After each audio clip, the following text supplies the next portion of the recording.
Hello guys, welcome to my channel और मैं हूं आपका एडुकेटर अरविंद। आज की इस वीडियो में हम डिस्कस करने वाले वर्ड एनालॉजी के कुछ बेहतरीन क्वेश्चन।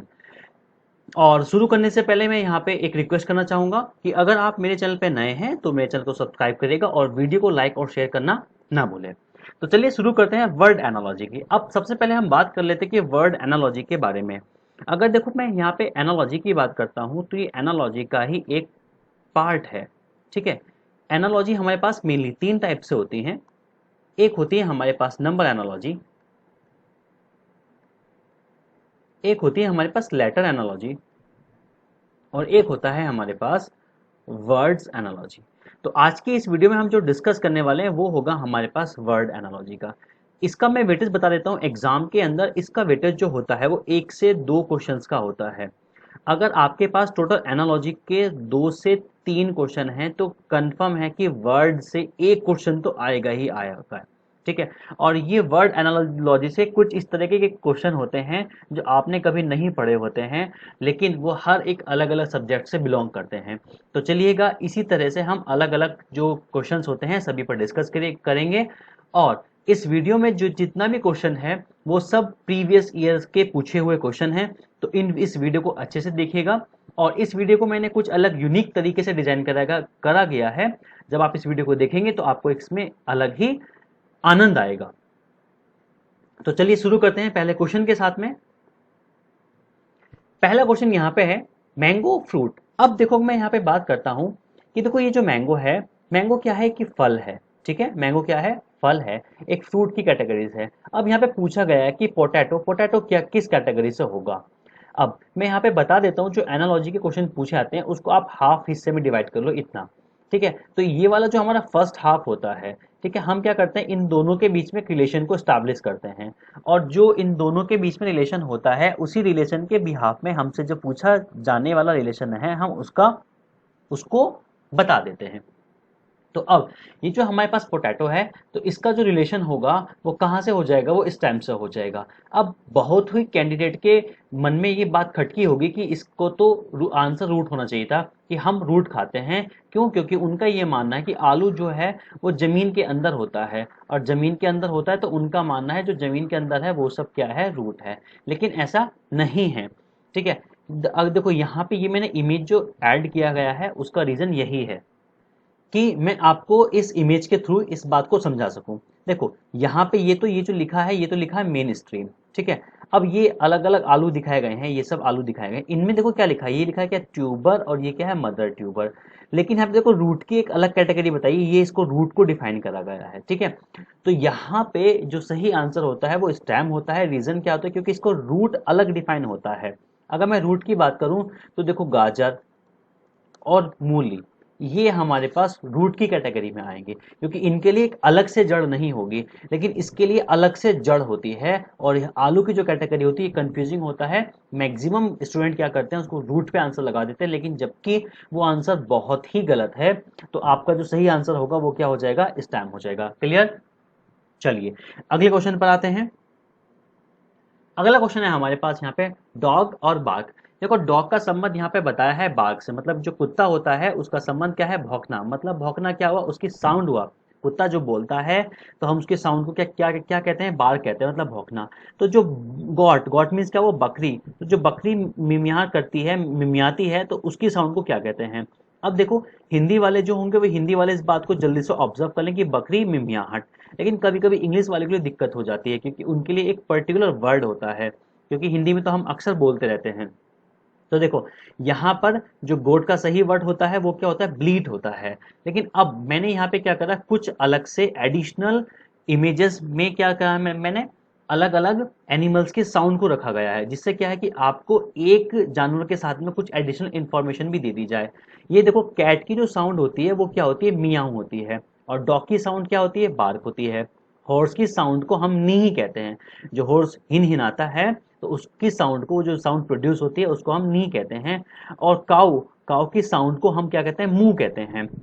पिग, पिग की साउंड जो होती है वो होती है ओइंक, ओइंक होती है। और गोट, यही हमारा क्वेश्चन था, इसका आंसर क्या रहा हमारे पास? ब्लीट रहा। अब डंकी, डंकी की जो साउंड होती है उसको हम कहते हैं ब्रे, BRAY। इनकी स्पेलिंग भी ध्यान रखना है, कभी कभी स्पेलिंग में भी मिस्टेक हो जाती है। ठीक है। माउस, और माउस की जो साउंड होती है वो क्या आती है, स्क्विक, स्क्विक, क्लियर। अब फ्रॉग की अगर मैं बात करूं तो फ्रॉग की जो साउंड होती है वो क्या होती है, वो होती है क्रॉक। और स्नेक की साउंड होती है हिस। बी मतलब मधुमक्खी की साउंड होती है वो होती है बज, क्योंकि वो बी भी करती रहती है, इसलिए इसकी साउंड को क्या कहते हैं, हम बज कहते हैं। और बियर भालू की साउंड को हम ग्राउल कहते हैं। लॉयन की साउंड को हम राउर कहते हैं। ये सबसे ज्यादा इंपॉर्टेंट है, कई बार एग्जाम में पूछा गया है, कई बार रिपीटेड क्वेश्चन है ये, ठीक है। ऐसे ही टाइगर का, टाइगर की हम साउंड को ग्राउल कहते हैं, ठीक है। अब लायन और टाइगर को आप मिक्सअप मत कर दीजिएगा, इसलिए यहाँ पे दोनों की दोनों इमेज को यहाँ पे रखा गया है। उसके बाद बात आती है एलिफेंट की। एलिफेंट की जो साउंड होती है उसको हम क्या कहते हैं, ट्रम्पेट कहते हैं, ठीक। अब चिकन, चिकन की साउंड को हम क्या कहते हैं, चिर्प कहते हैं। तो ये मैंने क्या करा है कि आपको गॉड के साथ में अलग अलग एनिमल के साउंड का भी इंफॉर्मेशन दे दी जाए, इसलिए ये इमेज को मैंने यहाँ पर ऐड किया है, क्लियर। चलो अगले क्वेश्चन पर आते हैं। अगला क्वेश्चन है हमारे पास फूड, फूड और स्टोमक। अब देखो फूड की अगर मैं बात करता हूँ, फूड और स्टोमक का क्या रिलेशन होता है, जो हम खाना खाते हैं तो वो कहाँ पे जाता है, वो कहाँ जाता है, स्टोमक में जाता है। और फ्यूल, फ्यूल जो हम झरवा जो टंकी में डलवाते हैं, किसी भी बाइक हो या कार हो या ट्रक हो या बस हो, तो वो किसके लिए डलवाते हैं, वो इंजन के लिए डलवाते हैं, क्लियर बात यहाँ पर। तो फूड का रिलेशन हुआ यहाँ पे क्या, स्टोमक से, और फ्यूल का रिलेशन किससे हुआ, इंजन से। यहाँ पे कोई इमेज की जरूरत नहीं थी तो मैंने यहाँ पे लगाना उचित नहीं समझा, ठीक है। चलिए अगले क्वेश्चन पर आते हैं। अगला क्वेश्चन है हमारे पास मून और सैटेलाइट। अब देखो मून क्या है, मून एक सैटेलाइट है। अगर मून सैटेलाइट की बात करूं तो ये एक नेचुरल सैटेलाइट है, ठीक है। ये क्या है, एक नेचुरल सैटेलाइट है अर्थ के लिए। अब अर्थ को बताया गया है तो मून की कैटेगरी बताई कि मून क्या है, अपने आप में मून एक सैटेलाइट है, इन्होंने कैटेगरी बताई है। तो अर्थ, अर्थ क्या होता है, अर्थ क्या है, अर्थ हमारे पास प्लैनेट है, अर्थ क्या है, प्लैनेट है, ठीक है। तो अर्थ एक ग्रह है, तो हमारा सही आंसर क्या हो जाएगा, प्लैनेट हो जाएगा, क्लियर। चलिएगा अगले क्वेश्चन पर आते हैं। अगला क्वेश्चन दिया गया है लाफ और जॉय। अब देखो लाफ और जॉय की अगर मैं यहाँ पर बात करता हूँ तो देखो लाफ का मतलब होता है हंसी और जॉय का मतलब होता है खुश होना। तो मैं ये कह सकता हूँ कि लाफ और Joy both are the synonym. ये क्या एक दूसरे के सिनोनिम कह सकते हो आप, ठीक है। अब वीप, वीप मतलब होता है रोना, ठीक है। तो रोने से क्या होता है, हमें दुख होता है, जब हमें दुख होता है तभी हम रोते हैं। या फिर कहो कि जब हम हंसते हैं तो हमें क्या होती है, खुशी होती है। तो रोंगे तो हमें क्या होगे, दुख होंगे। तो इसका सही जवाब क्या हो जाएगा, ग्रीफ हो जाएगा, ठीक है, क्लियर बात। चलो अगले क्वेश्चन पर आते हैं। अगला क्वेश्चन यहाँ हमारे पास क्या है, क्रिकेट और बैट। क्रिकेट जो हम खेलते हैं वो किससे खेलते हैं, बैट से खेलते हैं, मतलब जो बॉल को हिट करता है वो क्या होता है, बीएटी बैट होता है। क्रिकेट, अब देखो यहाँ पे ये थोड़ा सा ट्रांसलेशन में एरर है, ये चमगादड़ नहीं होगा यहाँ पे, ये बल्ला होगा, इसको आप करेक्शन करिएगा, ये बल्ला है, ठीक है यहाँ पर, ठीक। तो यहाँ पे क्रिकेट का संबंध किससे हुआ, बैट से। उसी तरीके से हॉकी का जो संबंध है वो किससे हो जाएगा, हॉकी हम किससे खेलते हैं, ठीक है। हॉकी हम खेलते हैं स्टिक से खेलते हैं। हम क्या, हॉकी की एक अलग से स्टिक आती है जिससे उसको खेला जाता है, बॉल को उसको खेला जाता है, ठीक है। अगले क्वेश्चन पर आते हैं। अगला क्वेश्चन है यहाँ पर बर्ड और विंग। बर्ड और विंग में क्या रिलेशन होता है, देखो बर्ड जो होती हैं उनको उड़ने के लिए विंग्स की हेल्प चाहिए, ठीक है। विंग्स मतलब उड़ना, मतलब क्या, उनका मूवमेंट, उनका मूवमेंट हो, तो बर्ड के मूवमेंट के लिए उनको जो हेल्प करते हैं वो क्या होते हैं, विंग्स होते हैं। तो उसी तरीके से ये जो फिश है, तो फिश के मूवमेंट के लिए किन चीजों का इस्तेमाल करते हैं, तो फिश के मूवमेंट के लिए हम इस्तेमाल करते हैं फिन का, ठीक है। तो देखो ये जो इसके अलग अलग ये इसके पंख टाइप के होते हैं, ये सब इन सबको हम फिन कहते हैं। ये इनकी इनकी हेल्प से ये आगे बढ़ते हैं और इनकी हेल्प से ये अपने इनको डायरेक्शन देते हैं। मेन रीजन क्या होता है, डायरेक्शन देना होता है, ठीक है, क्लियर बात। चलो अगले क्वेश्चन पर आते हैं। तो इसका सही जवाब हो जाएगा, वो क्या हो जाएगा, fin, FIN, option number B. अगला क्वेश्चन है, अगला क्वेश्चन है यहाँ पे कोकोनट और सेल। अगर मैं बात करूँ कोकोनट और सेल की, तो देखो कोकोनट हमारे पास जो होता है, तो जो हम खाते हैं कोकोनट, वो तो एक इनर लेयर होती है या इनर पार्ट का हो, उसके बाहर एक और हार्ड पार्ट होता है, जो अक्सर हमारे मम्मी हमसे तुड़वाने लगती है। मम्मी कहती है कि भाई नवरात्र के दिनों में कि बेटा इसको छील दे और उसको तोड़ दे, क्योंकि उसके बाहर जो होती है, बाहर क्या उसमें घास लगी होती है, घास टाइप का लगा होता है, और उसके अंदर का हार्ड पार्ट होता है, और तब उसके अंदर से गोला निकलता है, वो क्या होता है, कोकोनट होता है। तो मैं कह सकता हूँ कि कोकोनट का एक आउटर लेयर है, या जिसमें वो कवर्ड है। तो कोकोनट क्या है, कवर्ड है, किसके अंदर, सेल के अंदर है। अब लेटर लेटर किस में कवर्ड होगा, लेटर बॉक्स में तो होगा नहीं है, स्टाम्प में नहीं होगा, मेल में होगा, तो एनवलप में। तो लेटर, कोई भी लेटर होता है हम उसको खुला तो भेजते नहीं है, पहले उसको एनवलप में रखते हैं, मतलब उसको कवर अप करते हैं। तो कवर अप करने के लिए जो हमें जरूरत होती है वो किसकी होती है, एनवलप की होती है। तो इसका जो सही जवाब होगा वो क्या हो जाएगा, एनवलप हो जाएगा। ठीक है, चलिएगा अगले क्वेश्चन पर आते हैं।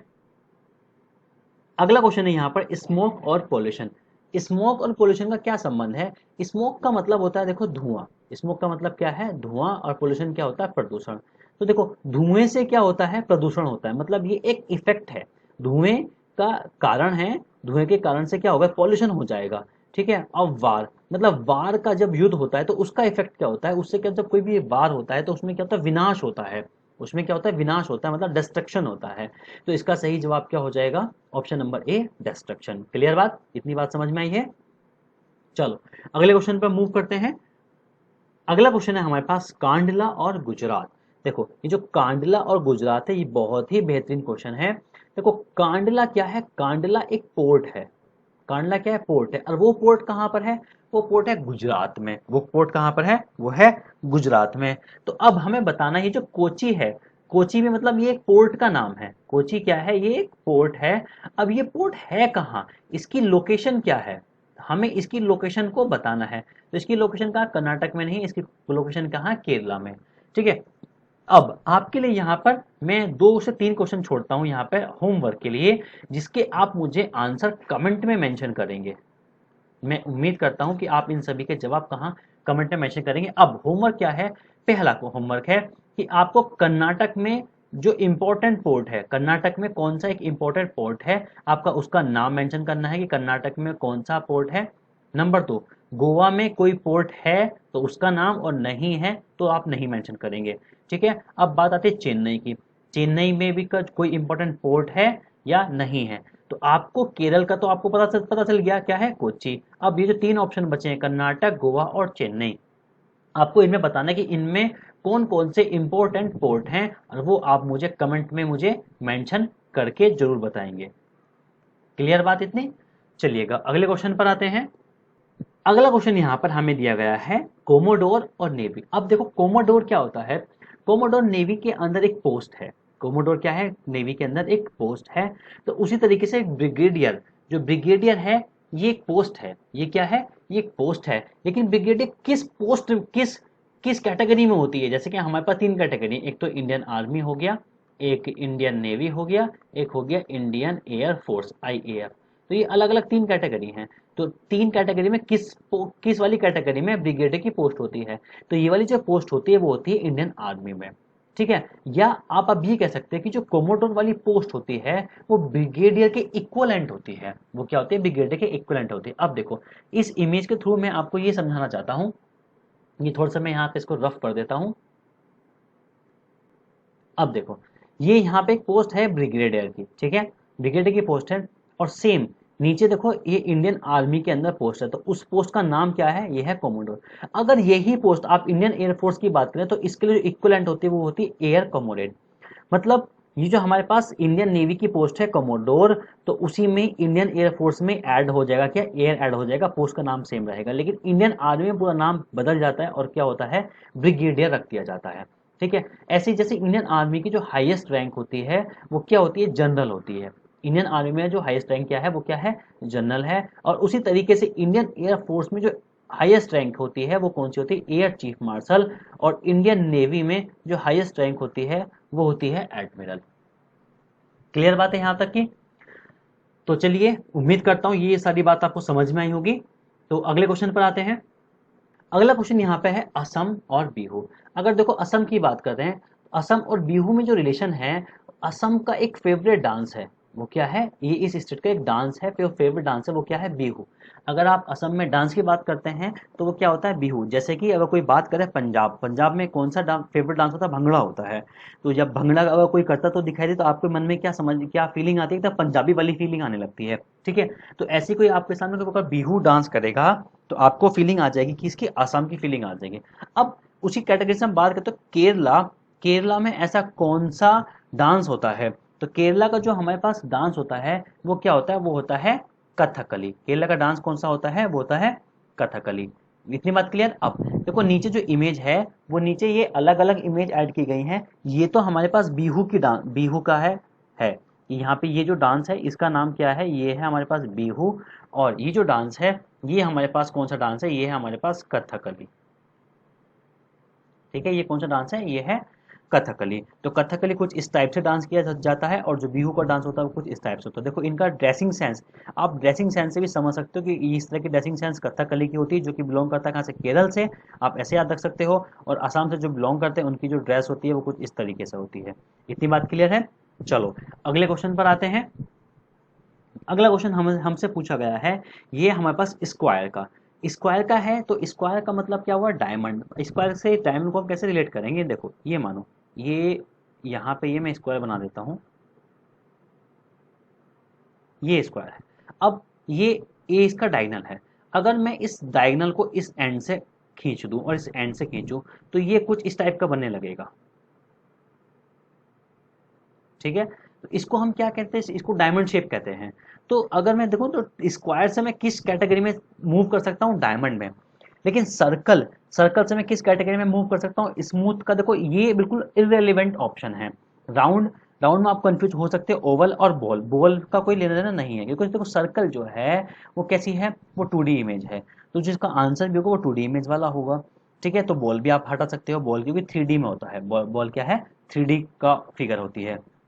अब राउंड की हम बात करते हैं, तो राउंड और ओवल में जो बेस्ट ऑप्शन होगा वो क्या होगा, ओवल होगा। क्योंकि देखो हमारे पास जो सर्कल है, सर्कल ही हमारे पास बना, इसको अगर हम किसी भी एंड से खींचेंगे तो वो एक तरफ से पतला हो जाएगा और इस तरह से चपटा टाइप में हो जाएगा, इस टाइप का बन जाता है। ये हमारे पास क्या कैटेगरी होगी, ये होगी ओवल की कैटेगरी। और ये क्या है, हमारे पास सर्कल की कैटेगरी हो गई है। ठीक है, इतनी बात समझ में आई है। चलो अगले क्वेश्चन पर आते हैं। अगला क्वेश्चन है यहाँ पे देखो जैमस्टोन से, कितना बेहतर क्वेश्चन है ये। और रूबी, रूबी को क्या दिया गया है, रेड। जैसे कि आप सब जानते हैं रूबी, तो रूबी का जो जैमस्टोन मतलब जो पत्थर होते हैं जो हम हाथों में जो नग पहन लेते हैं अक्सर लोग अंगूठियां बनवा के, वो क्या लाल रंग का होता है रूबी। अब ये जो नाम लिखा है सपायर, सपायर को वो हिंदी में हम कहते हैं नीलम। तो नीलम के नाम से आप सब के माइंड में एक छवि बनी हुई कैसे, नीला रंग का, वो एक्चुअली में नीला रंग का होता है। तो रूबी, रूबी के मन में आपको जो समझ में आती है वो क्या आती है, लाल की। और नीलम के नाम से आपको समझ में आती है क्या, ब्लू। मतलब नीलम वाला का जैमस्टोन की बात आती है तो आपके माइंड में एक ही बात समझ में आती है क्या, ये कि ये ब्लू रंग का होता है, नीला रंग का होता है। ठीक है, अब मैंने यहाँ पे दोनों की इमेज दिखाई है। ये हमारे पास रूबी का जैमस्टोन है, ठीक है, और ये हमारे पास नीलम वाला जैमस्टोन है। आप में से बहुत से कैंडिडेट ने देखा होगा बहुत से लोगों को पहनते हुए कि वो लाल रंग का पत्थर सा पहनते हैं जैमस्टोन टाइप का अपनी उंगलियों में, तो वो रूबी होता है और ये नीलम होता है। इसमें भी अलग अलग सब्स्टिट्यूट आते हैं। ठीक है, वो अलग अलग क्वालिटी के हिसाब से, लोकेशन के हिसाब से बदलते रहते हैं। तो इनकी जो कैटेगरी है रूबी के नाम से वो रेड ही रंग का होगा और जो नीलम है वो नीले रंग का ही होता है। क्लियर बात है। चलो अगले क्वेश्चन पर मूव करते हैं। अगला क्वेश्चन है हमारे पास मैन और मशीन। मैन और मशीन की अगर मैं बात करता हूं तो देखो आदमी जो है अपने काम को इजीएस्ट करवाने के लिए किसको चुनता है, मशीन को चुनता है। और मास्टर, कोई मास्टर अपने काम को करवाने के लिए किसको चुनेगा, वो चुनेगा स्लेव को। स्लेव क्या है, मतलब वो उसका दास है, वो क्या है, गुलाम है। गुलाम मतलब आप उससे कुछ भी काम करवा सकते हो। जैसे कि मशीन है तो मशीन से आप जो काम करने वाला है वो उससे काम करवा सकते हो। जैसे मास्टर है तो जो भी काम पॉसिबल होगा वो आप उनसे करवाओगे। तो मास्टर के लिए यहाँ पे जो बेस्ट ऑप्शन होगा वो क्या हो जाएगा, स्लेव हो जाएगा, ऑप्शन नंबर डी। क्लियर। अब देखो यहाँ पे हमने बहुत सारे क्वेश्चन देखे एनालॉजी के।